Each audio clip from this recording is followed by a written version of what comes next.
Snow ट्रेकसाठी आलो आणि स्नोजने. पण त्याआधी सुरुवातीपासून सुरू करू. हॅलो, हाय, नमस्कार. माझं नाव साहिल आणि मी चाललोय the most famous trek Kedarkantha. या ट्रेकची उंची 12,500 फूट आहे आणि असला ट्रेक मी पहिल्यांदाच करतोय. केदारकंठा हा ट्रेक देहरादूनवरून सुरू होतो, पण देहरादूनला डायरेक्ट ट्रेन नसल्यामुळे मला कुंभनगरी हरिद्वारला जावं लागतंय आणि यासाठी मला 35 तास ट्रेनचा प्रवास करायचा.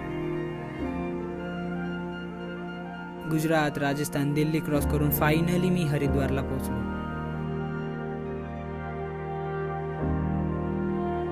आणि मी इथे पोचल्या लोकल बसने देहरादूनला आलो. उद्या माझी इथून 9 तासाची भली मोठी रोड ट्रिप आहे. हो, रोड ट्रिप.